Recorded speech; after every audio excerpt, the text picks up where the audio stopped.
Let me express my deepest gratitude for the privilege of addressing this convention. Tonight is a particular honor for me because, let's face it, my presence on this stage is pretty unlikely. My father was a foreign student, born and raised in a small village in Kenya. He grew up herding goats, went to school in a tin roof shack. His father, my grandfather, was a cook, a domestic servant to the British. But my grandfather had larger dreams for his son. Through hard work and perseverance, my father got a scholarship to study in a magical place, America, that shone as a beacon of freedom and opportunity to so many who had come before. While studying here, my father met my mother. She was born in a town on the other side of the world, in Kansas.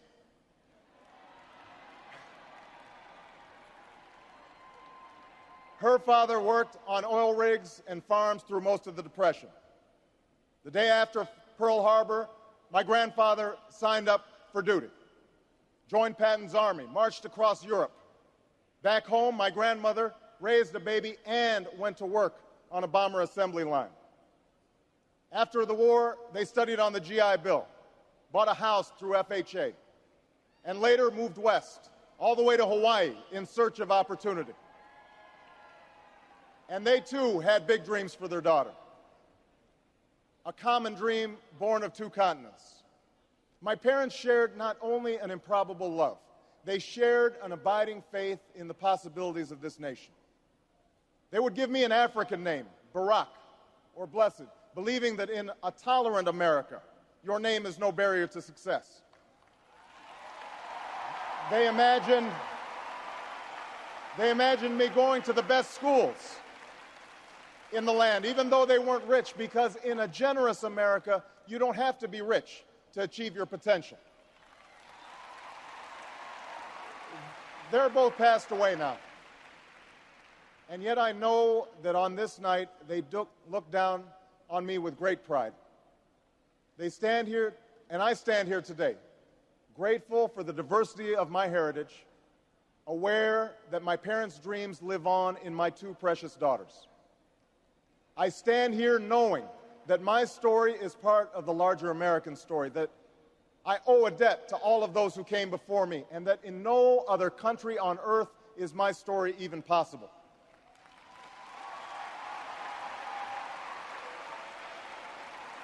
Tonight, we gather to affirm the greatness of our nation, not because of the height of our skyscrapers or the power of our military or the size of our economy. Our pride is based on a very simple premise, summed up in a declaration made over 200 years ago. We hold these truths to be self-evident, that all men are created equal, that they are endowed by their Creator with certain inalienable rights, that among these are life, liberty, and the pursuit of happiness. That is the true genius of America. A faith in simple dreams, an insistence on small miracles, that we can tuck in our children at night and know that they are fed and clothed and safe from harm. That we can say what we think, write what we think without hearing a sudden knock on the door. That we can have an idea and start our own business without paying a bribe. That we can participate in the political process without fear of retribution, and that our votes will be counted, at least most of the time.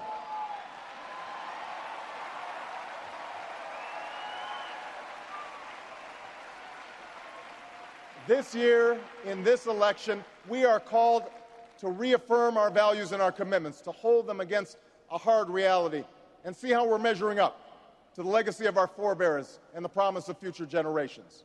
And fellow Americans, Democrats, Republicans, Independents, I say to you tonight, we have more work to do. More work to do for the workers I met in Galesburg, Illinois, who are losing their union jobs at the Maytag plant that's moving to Mexico, and now are having to compete with their own children for jobs that pay $7 an hour. More to do for the father that I met who was losing his job and choking back the tears, wondering how he would pay $4,500 a month for the drugs his son needs without the health benefits that he counted on. More to do for the young woman in East St. Louis, and thousands more like her, who has the grades, has the drive, has the will, but doesn't have the money to go to college. Now, don't get me wrong. The people I meet in small towns and big cities, in diners and office parks, they don't expect government to solve all their problems. They know they have to work hard to get ahead, and they want to. Go into the collar counties around Chicago, and people will tell you they don't want their tax money wasted by a welfare agency or by the Pentagon. Go into any inner city neighborhood, and folks will tell you that government alone can't teach our kids to learn. They know that parents have to teach, that children can't achieve unless we raise their expectations and turn off the television sets and eradicate the slander that says a black youth with a book is acting white. They know those things.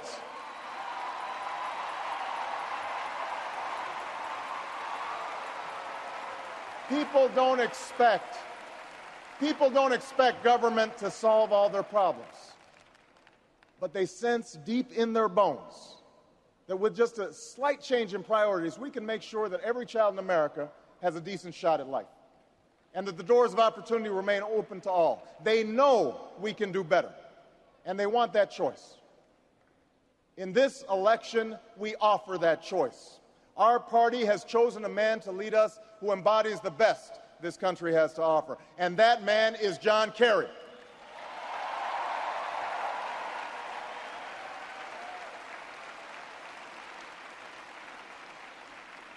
John Kerry understands the ideals of community, faith, and service because they've defined his life. From his heroic service to Vietnam, to his years as a prosecutor and lieutenant governor, through 2 decades in the United States Senate, he's devoted himself to this country. Again and again, we've seen him make tough choices when easier ones were available. His values and his record affirm what is best in us. John Kerry believes in an America where hard work is rewarded. So instead of offering tax breaks to companies shipping jobs overseas, he offers them to companies creating jobs here at home. John Kerry believes in an America where all Americans can afford the same health coverage our politicians in Washington have for themselves. John Kerry believes in energy independence, so we aren't held hostage to the profits of oil companies or the sabotage of foreign oil fields. John Kerry believes in the constitutional freedoms that have made our country the envy of the world, and he will never sacrifice our basic liberties, nor use faith as a wedge to divide us.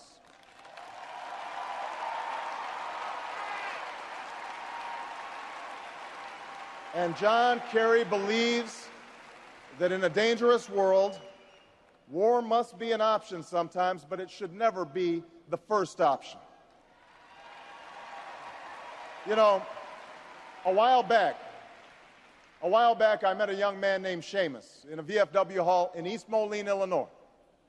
He was a good-looking kid, 6'2", 6'3", clear-eyed with an easy smile. He told me he joined the Marines and was heading to Iraq the following week. And as I listened to him explain why he'd enlisted, the absolute faith he had in our country and its leaders, his devotion to duty and service, I thought, this young man was all that any of us might ever hope for in a child. But then I asked myself, are we serving Seamus as well as he's serving us? I thought of the 900 men and women, sons and daughters, husbands and wives, friends and neighbors who won't be returning to their own hometowns. I thought of the families I'd met who were struggling to get by without a loved one's full income, or whose loved ones had returned with a limb missing or nerves shattered, but still lacked long-term health benefits because they were reservists.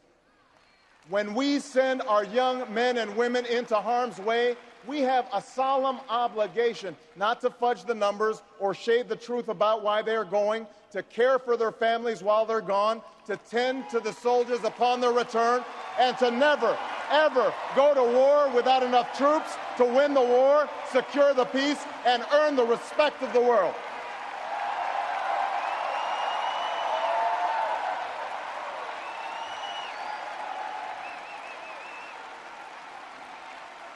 Now, let me be clear.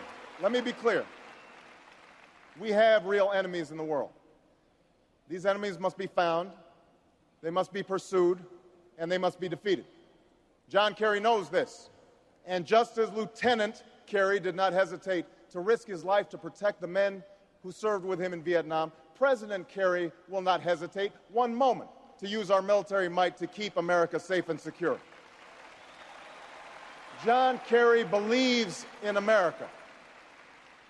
And he knows that it's not enough for just some of us to prosper.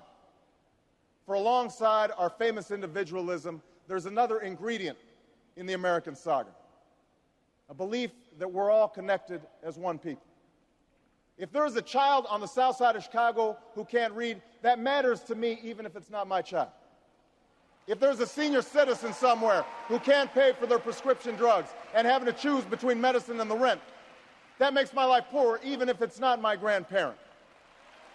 If there's an Arab American family being rounded up without benefit of an attorney or due process, that threatens my civil liberties.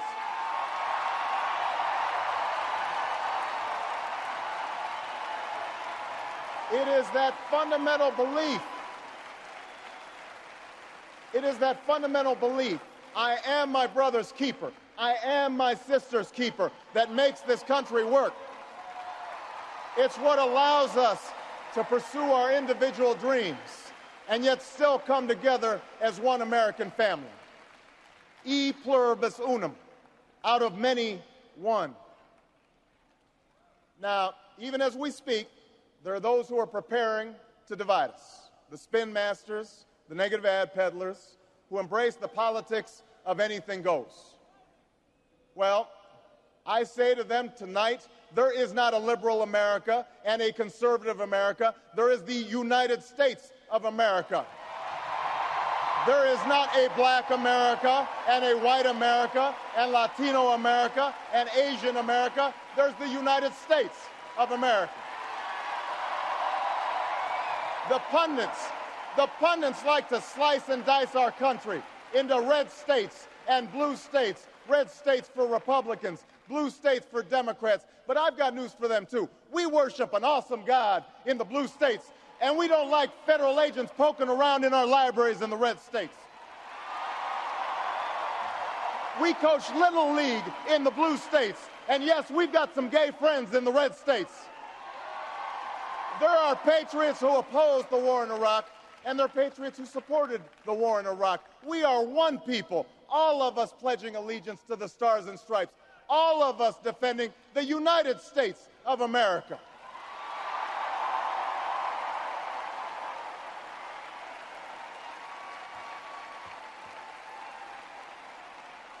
In the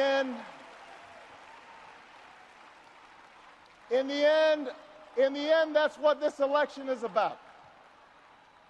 Do we participate in a politics of cynicism, or do we participate in a politics of hope? John Kerry calls on us to hope.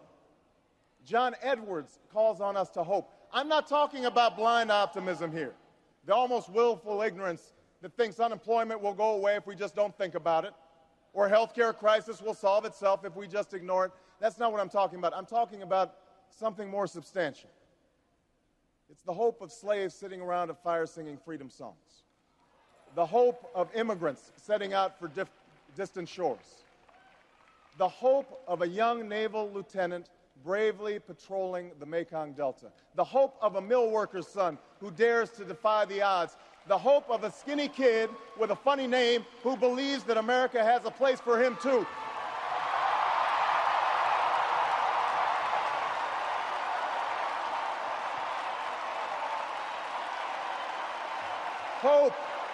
Hope in the face of difficulty, hope in the face of uncertainty, the audacity of hope. In the end, that is God's greatest gift to us, the bedrock of this nation, a belief in things not seen, a belief that there are better days ahead. I believe that we can give our middle class relief and provide working families with a road to opportunity.